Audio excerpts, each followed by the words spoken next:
बिस्मिल्लाहिर्रहमानिर्रहीम। असांजो नेक्स्ट जेको टॉपिक आहे क्लासरूम मैनेजमेंट जो, वो आहे mental environment of the classroom management. जेको पाण शुरू में थोरो डिस्कस कयोसीं साइकोलॉजिकल एनवायरनमेंट, त साइकोलॉजिकल एनवायरनमेंट में टे एनवायरनमेंट ईंदा अथव। मेंटल एनवायरनमेंट, उन खां अलावा इमोशनल एनवायरनमेंट ऐं सोशल एनवायरनमेंट। इहे टई गॾिजी करे हिकिड़ो माहौल ठाहींदा आहिनि जंहिंखे चइबो आहे साइकोलॉजिकल एनवायरनमेंट। शुरू में पाण थोरो डिस्कस कयोसीं साइकोलॉजिकल एनवायरनमेंट, पर उनखे मां वरी हाणे छा करे छॾियो, सेपरेट करे छॾियो। त असां सोशल एनवायरनमेंट अलॻि सां पढ़ियोसीं, इमोशनल अलॻि सां पढ़ियोसीं, ऐं साइकोलॉजिकल जो अॼु टियों जेको एनवायरनमेंट आहे मेंटल एनवायरनमेंट, इहो अलॻि पढ़ंदासीं। इन खां पहिरियां हिकिड़ो पाण क्लासरूम मैनेजमेंट एनवायरनमेंट अॻ में पढ़ी चुका आहियूं, physical environment of the classroom.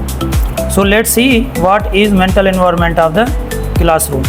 Mental environment मां मुराद आहे intellectual atmosphere of the classroom. Intellectual atmosphere मां मुराद आहे त जेके स्टूडेंट्स आहिनि, अहिड़ो माहौल हुजे क्लास जे अंदरि that supports student thinking and understanding.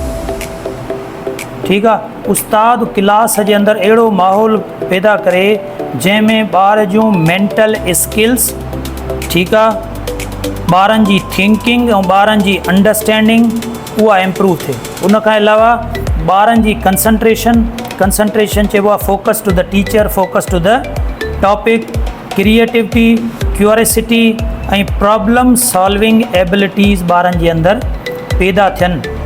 त उस्ताद ॿार जे अंदरि क्लास जे अंदरि अहिड़ो माहौल पैदा करे, उन माहौल खे चइबो आहे mental environment of the classroom.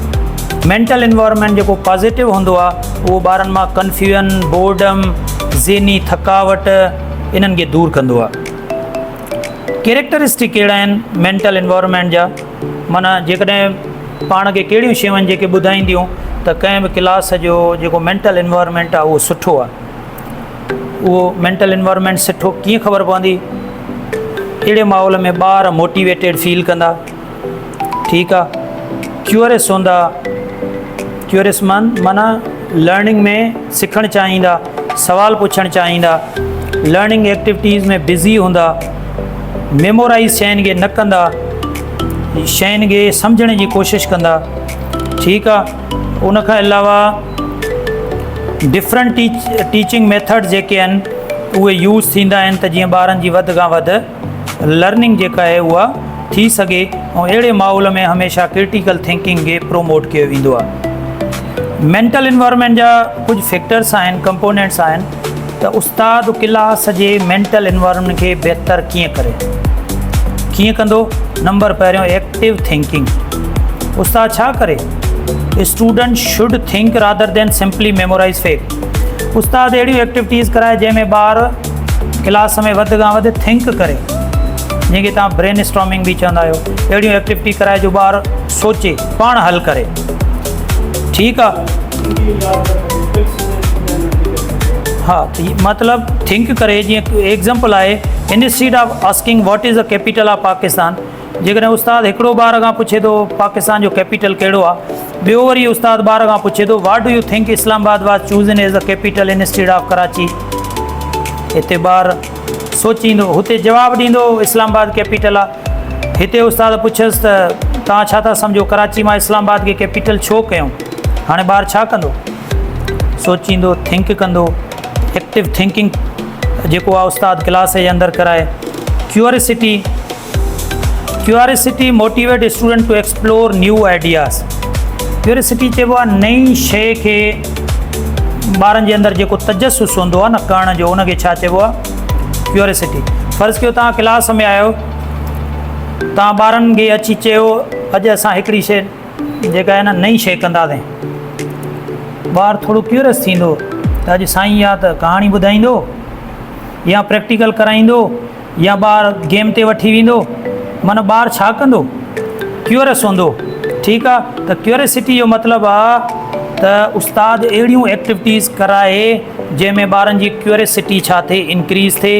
Ultimately उन क्लास जो मेंटल एनवायरनमेंट छा थींदो? बहितर थींदो। उन खां अलावा उस्ताद क्रिटिकल थिंकिंग खे प्रोमोट करे। ठीक है, क्रिटिकल थिंकिंग के उस्ताद छा करे, प्रोमोट करे।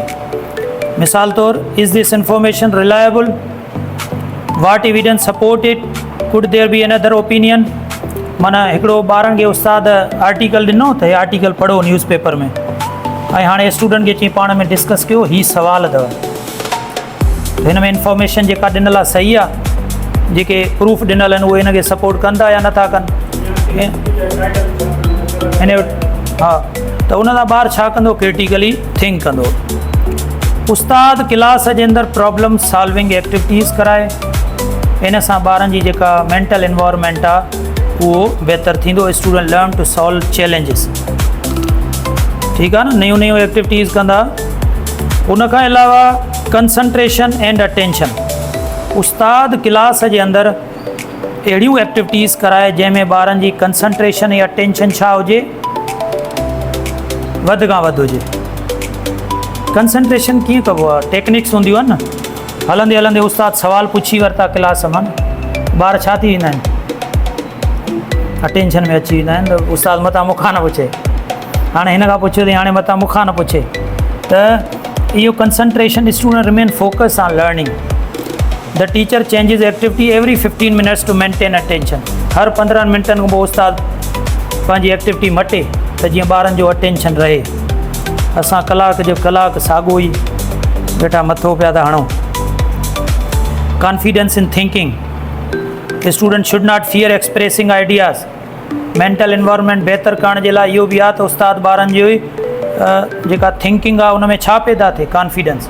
जॾहिं ॿार जो क्लास जो मेंटल इन्वायरमेंट बहितर हूंदो, इन जो मतिलबु आहे ॿारनि जी थिंकिंग में छा हूंदो, कॉन्फिडेंस हूंदो। Teacher ask what do you think will happen if plant receive no sunlight. उस्तादनि खां ॿार पुछियो, जेकॾहिं ॿारनि खे सिज प्लांट्स खे सिज जी रोशनी न मिले त छा थींदो, ॿार कहिड़ो जवाबु ॾींदा। Every answer is welcomed before discovering the correct explanation. ॿार जवाबु ॾींदा, उस्ताद उन्हनि ते छा कराईंदो, उन्हनि खे वेलकम कंदो। त ॿारनि जी इन सां जेको थिंकिंग आहे उन में कॉन्फिडेंस अञा बूस्टअप थींदो। कहिड़ा फ़ाइदा आहिनि पॉज़िटिव मेंटल इन्वायरमेंट जा? अकेडमिक अचीवमेंट इम्प्रूव थींदी, क्रिटिकल थिंकिंग ॿारनि जी इम्प्रूव थींदी आहे, क्रिएटिविटी इंक्रीज़ थी थिए, ॿारनि जी कंसंट्रेशन वधे थी, मोटिवेशन वधे थो, कॉन्फिडेंस इंक्रीज़ थो थिए, मेंटल स्ट्रेस जेका हूंदी आहे डिक्रीज़ थींदी आहे, ॿार इंडिपेंडेंट लर्निंग जेका आहे उनखे इनकरेज थिए थी, ऐं ॿार जे अंदरि life long learning habits, independent habits जेके आहिनि डेवलप थियनि थियूं, ऐं लर्निंग जेका आहे उहा इंजॉयबल थी वेंदी आहे। स्ट्रेटजीज़ कहिड़ियूं आहिनि लर्निंग इन्वायरमेंट खे बहितर करण जूं, मेंटल इन्वायरमेंट खे? इनकरेज क्वेश्चन्स, इनकरेज कयो ॿारनि खे त सवाल पुछो, भले पुछो। एक्टिविटी बेस्ड लर्निंग करायो। लेसन्स खे रियल लाइफ सां छा कयो, कनेक्ट कयो रियल लाइफ सां। क्रिटिकल थिंकिंग खे इनकरेज कयो। प्रोवाइड थिंकिंग टाइम, ॿारनि खे सोचण जो टाइम ॾियो। ओपन एंडेड क्वेश्चन पुछो जंहिंमें ॿारु पंहिंजी ओपिनियन ॾिए। एप्रीशिएट इफर्ट, ॿारु जेका बि इफर्ट करे उनखे एप्रीशिएट कयो। मुख़्तलिफ़ टीचिंग मेथड इस्तेमालु कयो। ॿार तव्हां मेंटल जेको ओवरलोड आहे उनखे डिक्रीज़ कयो, रिड्यूस कयो, ऐं इंडिपेंडेंट लर्निंग खे प्रोमोट कयो। ॿार खे कमु ॾियो त पाण करे, स्पून फीडर न कयो ॿार खे। स्पून फीडिंग हूंदो आहे न, त सवाल बि उस्ताद लिखंदो आहे, जवाब बि उस्ताद लिखंदो आहे, हर शइ उस्ताद कंदो आहे। ॿारु स्पून फीडर हूंदो आहे, जे नंढड़े ॿार खे हर शइ माउ करे खाराईंदी आहे। ॿार खे स्पून फीडर न कयो, ॿार खे चयो पाण कर। तव्हां थोरो सम्झायो, हाणे इहो हिसाबु हल कर, जेको बि एक्टिविटी तव्हां ॿार खे ॾियो था ॿारु पाण हल करे।